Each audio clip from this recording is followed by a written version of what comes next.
Hello there, folks. My name is Spoonks, and I saw The Hitman's Wife's Bodyguard, and it is awful.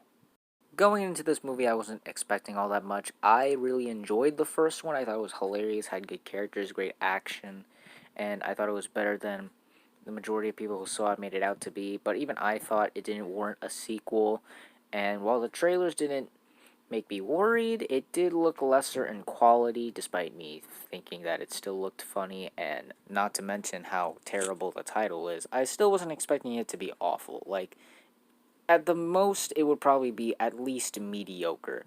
But good lord, I was shocked at how much I really did not like this movie. But first, let's talk about the very small things that I actually liked about this film. I will admit, first things first, that I did get a few chuckles and laughs scattered throughout the movie.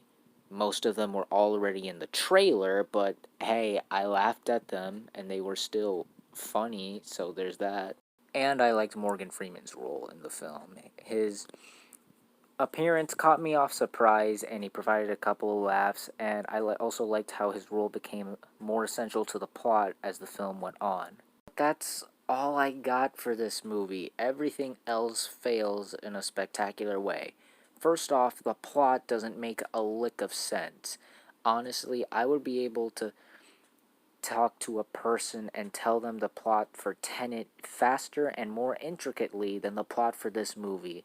So basically, Antonio Banderas is like a James Bond villain in Greece, and he wants Greece to have the world's most top internet connection or Wi-Fi spot, but in order to do that, he needs to take down the Wi-Fi and internet in Europe, even though Greece is in Europe. And in order to do that, he needs a briefcase, which the main characters get, but then Salma Hayek gets a wristband, and if the wristband moves like 15 feet away from the briefcase, her head will explode. I'm trying, folks. I'm really, really trying. The plot is way too convoluted and complicated for a movie where the bodyguard just has to protect the hitman's wife.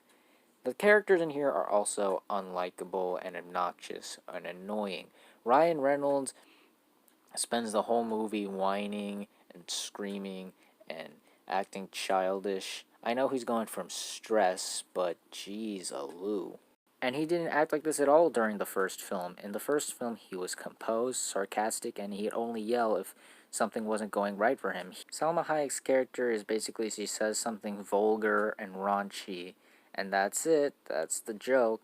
And it worked in the first film because she was in small doses, and those small doses, they took full advantage of those. But here, when you put it full front and center, the joke gets old very fast. Same thing goes for Samuel L. Jackson, except the problem here with his character is that they made him much more of a jerk than they did with him in the last movie. And also, Antonio Banderas' character is just a throwaway James Bond villain.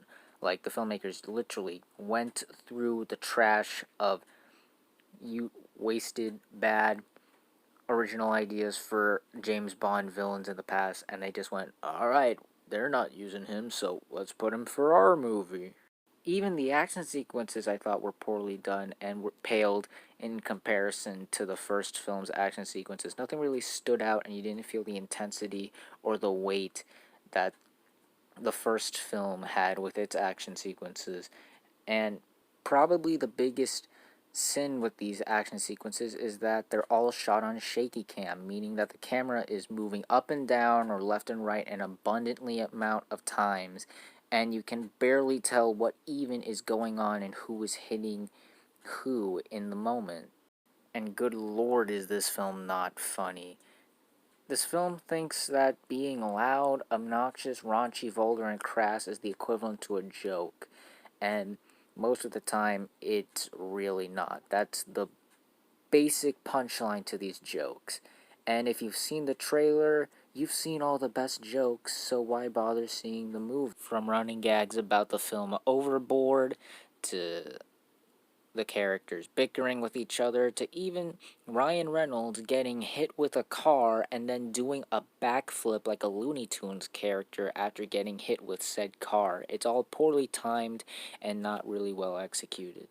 So in the end, guys, I really did not like this film. Outside of a couple jokes that made me chuckle here and there, and me really liking Morgan Freeman's role in the film, this film was not a pleasant experience. The action wasn't great, the plot made no sense, the characters weren't enjoyable, and the film is really unfunny. If you are a fan of the first one, stick with the first one, as I do not recommend you check this out at the theater. This is not something you need to get out the house to eat. If you're looking for a movie to be your grand return to the movie theater after a year of waiting, I do not recommend that this is the film to do that with. And so those are my thoughts on the Hitman's Wife's Bodyguard. What did you guys think of it if you've seen it? Did you like it? Did you hate it? Comment down below and let me know. If you like this video, hit the like button. If you like this channel, hit that subscribe button. Follow me on all of the social media links at the end of the video. And until next time, guys, stay sharp.